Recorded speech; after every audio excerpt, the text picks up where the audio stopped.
ये ऐसा वक्त है जब देश में हर हिंदुस्तानी के सेंटिमेंट एक तरफ नजर आ रहे हैं। आपकी पार्टी का मत अलग क्यों है? हमारी पार्टी का मत अलग है, ये किसने कहा आपसे? आपकी क्या आपको नहीं पता हमारा बयानों से। सीडब्ल्यूसी का? अब कंचन जी, मुझे मेरी बात पूरी पूरी कहने दीजिए, मैं जानता हूं आप जवाब देंगे। क्या सीडब्ल्यूसी का रेजोल्यूशन किसी को पता नहीं है? कहां आपको लग रहा है कि हम अपनी तरफ से कश्मीर, पहलगाम या देश में शांति के प्रति जरा से भी कोताही बरतने को तैयार है? हम तो नहीं है। हमने तो सख्त आपको अपनी ऑल पार्टी मीटिंग भी अपना मत रखा है, उसके बाद भी कह रहे हैं कि भाई हम आतंकवाद के खिलाफ हर कदम में सरकार के साथ हैं। मुझे नहीं समझ में आया कि अभी जो आपकी रिपोर्ट में दिखाया गया, रॉबर्ट वाड्रा जी के बयान में पहलगाम कहां है? या सिद्धारमैया जी की बात जो संबित पात्रा कर रहे हैं, संबित पात्रा बड़ी बेशर्मी से बात करते हैं। उनका खुद का करियर क्या है बार बार बताना पड़ता है। वो एक न्यूज चैनल में एक बच्ची ने लेटर लिखा था कि वो टीवी प्रोग्राम में कुछ और देखती थी, अब उनको देखती हैं। क्या कहना चाहते हैं? कौन सा विवाद है यहाँ और किसकी हिम्मत है, किसकी किसकी ये किसकी ये हठ धर्मिता है कि आप कांग्रेस की देशभक्ति पे सवाल उठा रहे हैं? मुझे आप एक बयान लाके दीजिए जो पहलगाम की घटना के सामने हमारे किसी भी नेता की लापरवाही दिखाता हो। हमारे सीडब्ल्यूसी के रेजोल्यूशन में साफ लिखा है कि हम हर कश्मीरी के साथ हैं, हर भारतीय के साथ हैं। और यदि हम ये कहते हैं कि कश्मीर के लोगों ने अपनी जान पे खेल के पर्यटकों को बचाया है तो वो सच है, यश मजाक नहीं है। श्रीवास्तव जी, सिक्योरिटी फेलियर बोला गया है सिद्धारमैया जी की तरफ से। आप इस पर कोई स्टेटमेंट नहीं देना चाहेंगे? क्या आप, एक मिनट, क्या मणिशंकर आपको अय्यर ये जी की तरफ से सुनिए, कहा गया है कि ये अनसुलझे रिलेशन से जिसका नतीजा निकल कर आया है। क्या इस पर आप कोई टिप्पणी नहीं करना चाहेंगे? कंचन जी आप क्या चाहती हैं? हम ये कहें कि महान मोदी जी के करिश्माई नेतृत्व में कश्मीर में कुछ भी नहीं हुआ? क्या हमें ये नहीं मालूम है क्या कि आपको लगता है सिक्योरिटी ये वक्त फोर्सेस? है, कंचन यश जी सुनिए श्रीवास्तव मेरी जी, बात। क्या आपको लगता है ये वक्त है कंचन जब जी पूरा मेरी बात देश सुनिए पूरी। भारत सरकार के साथ खड़ा है, इंतजार किया जा रहा है, जो भी एक्शंस लिए जा रहे हैं उसका एनालिसिस हो रहा है, उस पर चर्चा की जा रही है, इस समय ऐसे बयान सामने आना? कंचन जी बयान तो ये भी सामने आए हैं। जनरल जीडी बख्शी ने एक बहुत बड़े चैनल पे बोला है, रिटायर्ड जनरल हैं, उन्होंने बोला है कि 2 लाख फौजियों की कमी है। कोरोना के बाद 3 साल तक इस सरकार ने भर्ती नहीं की, ये जिम्मेदारी कौन लेगा? क्या तो ये ठीक सिक्योरिटी है, फेलियर नहीं है कि हमारी सेनाओं को 5 किलोमीटर पैदल चलना पड़ा वहां पहुंचने के लिए? उनको 2.5 किलोमीटर एटीवी के बाद रोक दिया गया। किसने रोका? हम तो नहीं रोक सकते। ये कौन जिम्मेदारी लेगा? यदि वहां पे 2000 पर्यटक हैं तो पहले से सुरक्षा बलों की तैनाती सुनिश्चित क्यों नहीं की गई? जबकि राज्य की पुलिस, राज्य तो है ही नहीं, यूटी है कश्मीर, वहां की पुलिस और केंद्रीय सेना, रक्षा विभाग सब कुछ इस सरकार के अंदर है। क्यों नहीं वहां पर जिम्मेदारी दी गई? जबकि 10 दिन पहले एक सांसद वहां पे पार्टी मना रहा है तो पूरी सिक्योरिटी है। अमित शाह जी वहां गए, अच्छी बात है, लेकिन 65 गाड़ियां उनके लिए गई, तो इन 2000 पर्यटकों के लिए कोई क्यों नहीं था? क्या इस पर सवाल नहीं उठाना चाहिए कि वो जो अमित शाह जी वहां गए मृतकों के पास तो रेड कारपेट पे गए, क्यों गए? ये कौन सा प्रोटोकॉल है कि आप श्रद्धांजलि देने रेड क्योंकि आप कारपेट पे जा रहे हैं? सिक्योरिटी फेलियर की बात कर रहे हैं, मैंने हाल ही में शशि थरूर का एक आर्टिकल पढ़ा था जिसमें उन्होंने ना लिस्ट दी है कि कब क्या क्या हमले हुए हैं। मैं उसी आर्टिकल को आपके सामने कोट करूंगी। और मैं 2002 अक्षरधाम, 2005 दिल्ली बॉम्बिंग्स, अक्टूबर 29 एलईटी के लोग 60 लोग मारे गए थे। मुंबई ट्रेन बॉम्बिंग 2006 200 लोगों की जान गई थी। मुंबई अटैक 2008 175 लोगों की जान गई थी। जर्मन बेकरी बॉम्बिंग पुणे में 2010 में, जिसमें 17 लोग मारे गए थे। यश श्रीवास्तव, पठानकोट एयरबेस, चलिए सरकार बदल गई थी, लेकिन इन सब तक जब तक आपकी सरकार थी तब आपका स्टेटमेंट क्यों नहीं आता था? ये सब तब हुआ है जब आपकी सरकार रही है यश श्रीवास्तव। तब आप लोग क्यों नहीं कह पाए कि सिक्योरिटी फेलियर था या अनसुलझे रिश्ते रह गए थे पाकिस्तान से? तब आपकी बयान, ये आप ही के नेता आर्टिकल लिख रहे हैं श्रीवास्तव, जिसको मैं कोट करके बता रही हूं, और उन्होंने पूरा एनालिसिस दिया है, पूरे डेकेड्स का एनालिसिस दिया है। इतने लोगों की मौत का जिम्मेदार कभी आपसे किसी ने सवाल नहीं पूछा। आपकी सरकार के साथ सबने समर्थन दिया, और आज जब आपके इस तरह के बयान आते हैं तो सवाल पूछना लाजमी होता है। मैं आऊंगी श्रीवास्तव जी। डॉक्टर हिमांशु शुक्ला जी, ये ऐसा वक्त है जब देश के हर हिंदुस्तानी, इनफैक्ट आज जो बयान जम्मू कश्मीर के सीएम का आया, उमर अब्दुल्ला, हालांकि आइडियोलॉजिकल डिफरेंसेस हो सकते हैं लेकिन उनके बयान की हर तरफ सराहना हो रही है, असदुद्दीन ओवैसी के बयान में नजर आ रही है। लेकिन ऐसे वक्त जब इतनी डिफरेंसेस वाली पॉलिटिकल पार्टीज सरकार के साथ होती है, जब पूरा देश सरकार के साथ होता है, ऐसे क्रिटिकल वक्त में आपको क्या लगता है जो इस तरह के बयान बाकी पॉलिटिकल पार्टीज की तरफ से आ रहे हैं, कांग्रेस की तरफ से आ रहे हैं? डॉक्टर हिमांशु शुक्ला जी नमस्कार। वंदे मातरम, भारत माता की जय। मैंने अभी तक शांत रहा था, आशा है मेरे बोलने के बीच कोई नहीं आएगा। अभी एक सवाल आपने कांग्रेस के प्रवक्ता साहब से पूछा था, उन्होंने कहा था कि कांग्रेस जो है हमेशा से साथ रही है, उसकी जो है नेशनलिज्म पे कभी सवाल नहीं करना चाहिए। तो मणिशंकर अय्यर, हम सबको याद होगा, कुछ समय पहले पाकिस्तान में गए थे और उन्होंने खुद भी बोला था, ऑन रिकॉर्ड बोला था कि आप हमारी मदद करिए, आप हमारी सरकार लाने में मदद करिए, हम आपका फायदा करेंगे। खैर वो बात पुरानी है, मैं अभी की बात करता हूं। आतंकवादी हमले के 2 दिन पहले एक देश है इस्लामिक रिपब्लिक ऑफ पाकिस्तान, उसके जो आर्मी चीफ है आसिफ मुनीर, ये बयान देते हैं कि जब पार्टीशन हुआ था तो हिंदू और मुस्लिम अलग हो गए थे और हम हिंदुओं के साथ रह नहीं सकते हैं, इसलिए हमने अपना देश बनाया। उसके 2 दिन बाद ये हमला होता है, पाकिस्तान ने अपनी भाषा बोली। उस हमले के बाद कुछ लोग अपना बयान देते हैं, हमले के तुरंत बाद एक बयान आता है रॉबर्ट वाड्रा साहब का, जो बोलते हैं कि इस हिंसा के लिए हिंदू रिस्पॉन्सिबल है क्योंकि माइनॉरिटी पर प्रेशर बनाया जा रहा है। उसके बाद कांग्रेस के सीएम, कोई छोटा नेता नहीं है, छोटा नेता नहीं, बड़ा नेता, सीएम सिद्धरामैया कहते हैं कि जंग की कोई जरूरत नहीं है, ये पानी करने का, पानी छोड़ने की कोई जरूरत नहीं, सिक्योरिटी फेलियर है। अगर आप ऐसी फोटो दिखाएंगे तो मैं मोदी जी के साथ की तो मैं इससे बड़ी फोटो दिखाऊंगा जब पाकिस्तान में, कश्मीर में हिंदू जीनोसाइड करने वाला यासिर मलिक जो है मनमोहन जी के साथ जो है गले मिल रहा था। अगर फोटो दिखाने की बात आती तो पूरे भारत देश ने देखा है। हिमाचल प्रदेश के चौधरी साहब ये कहते हैं, भाजपा के नेता है, कि ये जो है ऐसा कुछ भी नहीं है, ये सब चलने होता रहता है। आरजेडी के कैंडल मार्च में पाकिस्तान जिंदाबाद के नारे लग रहे हैं, जो कि उन्होंने फेसबुक में लाइव किया। अखिलेश जो है यादव बोलते हैं, शुभम यादव कानपुर के एक है, मैं भी कानपुर से रहने वाला हूं, मेरी बहुत संवेदना है उसके साथ। कहते हैं जब उनसे पूछा गया कि आप शुभम यादव के यहाँ क्यों नहीं गए, तो वो कहते हैं कि मैं उसको जानता नहीं, मैं उससे इसलिए नहीं मिलने गया। वो उससे इसलिए नहीं मिलने गया कि अगर वो शुभम यादव से मिलने जाएंगे तो आतंकवादियों की जो है भावनाओं को ठेस पहुंचेगी, इसलिए वो नहीं मिलने गए। मणिशंकर अय्यर कहते हैं पार्टीशन का एक फेलियर हुआ था। अगर पार्टीशन का फेलियर था तो ये जम्मू कश्मीर के पार्टीशन की जिम्मेदारी किसको दी गई थी? नेहरू को। इसके बाद और भी कुछ दूसरे अन्य पार्टियों से बयान आए। शत्रुघ्न सिन्हा जो इतने बड़े नेता माने जाते हैं, वो कहते हैं ये प्रोपेगेंडा है, 28 लोगों की मृत्यु प्रोपेगेंडा है। मर्जीना खातून कहती है भाजपा की साजिश है। सैफुद्दीन सोज ये कहते हैं, जो कि यूनियन मिनिस्टर है, कि अगर पाकिस्तान कह रहा है कि उसने कुछ नहीं किया है तो हमें उसकी बात मान लेनी चाहिए। ये सब जो न्यूयॉर्क टाइम्स और जो अल जजीरा बोलता है, उसकी सेम भाषा कांग्रेस के और ये इंडी गठबंधन के नेता क्यों बोलते हैं? अगर ये लोग भाजपा से मिले हैं तो सुशील जी की विधवा कह रही है कि पैंट उतार कर उनके जो है अंग चेक किए गए और कलमा पढ़ने को बोला गया। क्या वो भाजपा की है?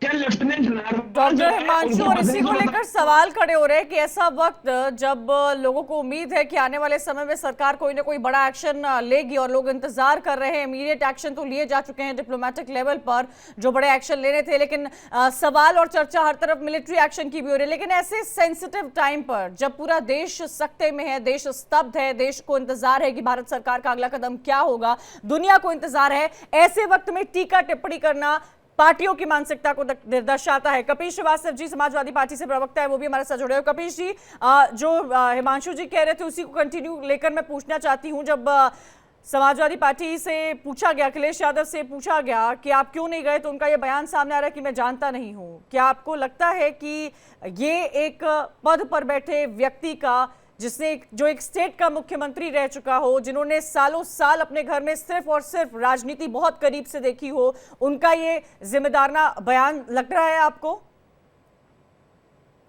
देखिए, भारतीय जनता पार्टी जिस तरीके से पहलगांव पे राजनीति कर रही है, उसका स्तर बहुत नीचा हो चुका है। अगर यही एक आईना है और यही कि कौन आतंकवादियों के साथ खड़ा है, जैसा अभी कह रहे थे मंत्री, तो प्रधानमंत्री जी भी तो नहीं खड़े, वो भी तो आतंकियों के ही साथ खड़े हैं।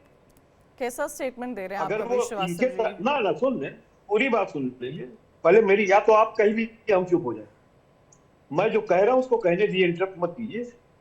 मैं एक बात ये पूछ रहा हूं कि प्रधानमंत्री जी जैसे अभी ये कह रहे थे अखिलेश यादव क्योंकि वहां गए नहीं उससे मिलने, तो आतंकवादियों के साथ, तो प्रधानमंत्री जी भी तो नहीं गए मिलने, अमित शाह जी भी नहीं गए मिलने, राजनाथ सिंह जी भी नहीं गए मिलने, तो उसका क्या मतलब हुआ? क्यों? ये सब देशद्रोही हैं और पाकिस्तान के साथ खड़े। नहीं, अमित शाह तो अगले दिन ही श्रीनगर पहुंचे थे। नहीं, श्रीनगर की बात मैं नहीं पूछ रहा हूँ, वो तो गृह मंत्री है, पहुंचेंगे ही। तो आपने कहा ना नहीं गए थे, तो मैं आपको बता रही हूँ गए थे। श्रीनगर से लेकर दिल्ली तक मुलाकातों का दौर जारी है। जहां पर अटैक हुआ वहां पर जाकर स्थिति का जायजा लिया गया, हर कोई वहां पहुंच रहा है। कैसी बातें कर रहे हैं आप कपिश जी? आप अखिलेश यादव का बताइए ना, आपके स्टेट के लीडर अरे आपसे सवाल तो पूछे जाएंगे ना कपिश जी, आपसे सवाल तो पूछे जाएंगे, कैसे नहीं बीच में बोलूंगी? आप तो सवाल का जवाब आप क्यों नहीं दे रहे हैं अखिलेश यादव से? क्या आपको लगता है आप बाद में दीजिएगा कि किसने क्या किया? आप अखिलेश यादव का बयान दीजिए ना। क्या वो नहीं जानते हैं तो वो जाएंगे नहीं? आपके एजेंडे पे नहीं बैठे, आपके प्रश्न का जवाब देंगे, लेकिन आप चुप रहेंगे तब तो क्यों नहीं दे रहे हैं सर? जवाब दीजिए कपिश जी, आपको तो सिंपल क्वेश्चन आपसे पूछा गया है, आप जवाब दीजिए। चलाइए, मैं तो पूछ रहा हूँ आपको, आप जवाब ही नहीं दे रहे हैं। कि शुभम द्विवेदी के घर क्यों नहीं गए? मैं पूछ रहा हूँ 28 लोग जो मृत हुए उनके घर क्यों नहीं गए प्रधानमंत्री जी और अमित शाह? और अमित शाह 3 दिन पहले भी गए थे, पहलगांव से पहले। ये हत्याएं कैसे हुई? ये जो पाकिस्तान सेंटिमेंट लगाना भड़काना चाह रहा है कि पूछ करके धर्म मारो, ताकि कश्मीर के जो मुसलमान हैं या भारत के जो मुसलमान हैं उनका सेंटिमेंट अपनी तरफ किया जाए, तो उसका दूसरा फायदा तो भारतीय जनता पार्टी को मिलता है कि अगर ध्रुवीकरण होता तो हिंदुओं का फायदा किसको मिलेगा? और 3 दिन पहले अमित शाह गए थे। ये बताएं कितनी बड़ी सिक्योरिटी में लैप्स कैसे हुई? ये बताएं एस्पा कानून और तमाम मिलिट्री कानून लागू होने के बाद चेक एंड बैरियर क्यों हटाए गए थे? क्या इस पे प्रश्न हुआ? और मैं एक बात बिल्कुल कहता हूं कि सिद्धरमैया जी को यह कहना चाहिए था कि अभी तक अटैक क्यों नहीं हुआ, सरकार ने अटैक क्यों नहीं किया अभी तक? नरेंद्र मोदी जी ने उरी के बाद अटैक क्यों नहीं किया? नरेंद्र मोदी जी ने पुलवामा के बाद अटैक क्यों नहीं किया? मैं तो ये पूछ रहा, पूछिए बात को। कपिश श्रीवास्तव जी, मैं तो आपके स्टेटमेंट से हैरान हो रही हूँ कि आप लोग कैसे स्टेटमेंट दे रहे हैं इतनी सेंसिटिव मसलों पर। मैं तो इस बात से हैरान हो रही हूँ कि जहां देश का सेंटिमेंट एक तरफ है, जहां पर असदुद्दीन ओवैसी इतने विपक्ष में इतने बड़े नेता, उमर अब्दुल्ला विपक्ष के इतने बड़े नेता ऐसे ऐसे बयान दे रहे हैं, आप लोग सिर्फ राजनीति कर रहे हैं इस पर। सर ऐसे टाइम पर तो आप लोग को सरकार का समर्थन करना चाहिए, आपको अपने स्टेटमेंट्स बदलने चाहिए, आपका अप्रोच डिफरेंट होना चाहिए। असदुद्दीन ओवैसी को सुना आपने, आज आपने उमर अब्दुल्ला को सुना, लोगों के परसेप्शन बदल गए हैं ऐसे लीडर्स को सुनकर। नहीं, सुनिए, राजनीति तो इस समय आप कर रही हैं क्योंकि आप विपक्ष को बोलने नहीं दे रहे हैं। आप एक चीज देख लीजिए Kapish ji, it's a old statement, it's a very old statement. आप ना ये तमाम जर्नलिस्टों पर इल्जाम लगाना बंद कीजिए। है कि देशभक्त है। आगे आप जर्नलिस्टों पर स्टेटमेंट लगाना बंद कीजिए। मैं आपकी तस्वीर देख नहीं पा रही हूँ। डॉक्टर हिमांशु का मैं रुख करना चाहूंगी, मुझे पिक्चर नहीं दिख रही है, और प्लीज इस तरह फोटोज वगैरह मत दिखाया करिए, आप हो चाहे एचडी हो। पता नहीं आप लोग का बोलने का तरीका क्या हो गया है, मैं समझ ही नहीं पा रही हूँ। आप अपनी बात रखिए सर, कोई रैली थोड़ी ना चल रही है कि आप फोन लेकर फोटो दिखा रहे हो और आपको लग रहा है कि उसकी कवरेज मिलेगी यहाँ पर। हटाइए ये सब। कपिश जी, आपकी और यश जी का क्या तरीका है कि आप लोग फोन लेकर फोटोज दिखाते हैं? आप लोग रैली चल रहे हैं क्या? ये क्या तरीका है? ये कोई रैली थोड़ी ना चल रही है कि आप इस तरह अपनी बातें रखेंगे। नहीं, आपको प्लेटफॉर्म है क्या कि आप इस तरह बोलेंगे? डॉक्टर हिमांशु का रुख करना चाहूंगी। नहीं, गलत, आप गलत बोल रहे हैं, गलत बोल रहे हैं आप। ऐसे मोमेंट्स पर पॉलिटिक्स करना। प्रधानमंत्री जी हमारे इंटेलिजेंस पे प्रश्न उठा रहे। डॉक्टर हिमांशु का मैं रुख करना चाहूंगी। हिमांशु, किस तरह की ये बयानबाजी हो रही है? और ऐसे में मैं उन लीडर्स का भी जिक्र करना चाहूंगी जो हमेशा सरकार के खिलाफ रहे हैं, चाहे असदुद्दीन ओवैसी हो और मैक्सिमम टाइम सरकार बनने से पहले उमर अब्दुल्ला। आज ये 2 बड़े लीडर्स जो एकदम सरकार के अगेंस्ट रहे हैं, वो भी सरकार के साथ हैं कि मिलकर एक एक्शन लिया जाए। ये होता है देश हित में काम करना। इतनी सेंसिटिव चीजों पर तमाम ऐसी पॉलिटिकल पार्टीज इस तरह के बयान कैसे दे सकती हैं डॉक्टर हिमांशु? मैं तो अभी ये देख रहा हूं, आप अखिलेश यादव और उन दूसरे नेताओं की तो बात छोड़े, अभी हमारे आपके सामने कपिश जी ने बेशर्मी की पराकाष्ठा पार कर ली है। मतलब मुझे शर्म आ रही बोलते हुए, उन्होंने कैसे टीवी पे बोल दिया कि अगर ये हत्याएं होंगी तो हिंदू वोट भाजपा के साथ जाएगा। अरे भाई शर्म करो, 28 लोगों की मृत्यु हो गई है, इसमें भी वोट बैंक की राजनीति ढूंढ रहे हैं। मतलब अभी हमारे आपके सामने ही बोल दिया कि इनका फायदा भाजपा को होगा। अरे भाई शर्म कर लो, घर में आपके लोग हैं, परिवार में बहन बेटियां हैं, किसी का परिवार के साथ ऐसा जो है काम हुआ है। आप मतलब मुझे तो शर्म आ रही है बोलते हुए कि ये ऐसे हैं, तो इनके पार्टी के नेता कैसे लोग होंगे। शर्म करो भाई कपिल जी, शर्म करो, देश छोड़कर चले जाओ अगर ऐसी बातें करते हो। तुम जैसे लोगों को इस देश में रहना नहीं चाहिए। 28 लोग की मृत्यु को बोल रहा है, उसको भाजपा को उससे फायदा होगा। अरे चिल्लाओ नहीं, पहले तो तुम माफी मांगो। कपिल श्रीवास्तव जी यहाँ पे माफी मांगो। 28 लोगों की संवेदन मृत्यु हो गई है और आप कह रहे हो इसका फायदा भाजपा को होता है। ये मौत की जिम्मेदारी आपकी है। कपिल जी इसका माफी आपको मांगना पड़ेगा। ऐसी फालतू ऐसी शर्म बात में देशवासियों के लिए कैसे बोल दिए। एक भी आदमी क्यों नहीं था, ये सरकार को जवाब देना उसके पड़ेगा। बाद भी आपको शर्म नहीं आ रही, इसके बाद भी कपिल जी को शर्म नहीं आ रही कि मैंने इतना गलत बोल दिया है तो मैं माफी मांगू। आतंकवादियों को कैसे इंसान हो, कैसे लोग हो, कैसे आप धरती पर रह रहे हो। भारत में तो आपको आप जैसे लोगों को रहना ही नहीं देना चाहिए। हिंदुओं के हत्यारे हैं, इस बात को मानिए कि आप हिंदुओं के हत्यारे हैं। कपीश भाई, कपिल आपने जी बांग्लादेश में जीनोसाइड होता है, 28 लोग की मोदी जी मृत्यु ने की बोली, उसके लिए माफी बिठा मांगो। करके राष्ट्रपति का यहाँ पर माफी मांगो उद्घाटन आप। कर रहे हैं, उनका सम्मान कर रहे हैं बांग्लादेश का। ऐसे बेशरम लोगों के साथ, ऐसे निर्लज्ज लोगों के साथ मैं बातचीत ही नहीं कर सकता जो 28 लोगों की मृत्यु पर संवेदना की जगह वोट बैंक की राजनीति करे। आप लोगों को शर्म आनी चाहिए, आप लोगों को देश छोड़ देना चाहिए। कोरोना यहाँ पे मतलब कभी श्रीवास्तव मेरी योगी और मोदी की सरकार देश छोड़वाने आए बड़े। यश श्रीवास्तव का मैं रुक करना चाहूंगी। कपिल जी आऊंगी आपके पास प्लीज। डॉक्टर हिमांशु, कपिल जी आप लोग ने बोल दिया है। यश श्रीवास्तव ठीक है।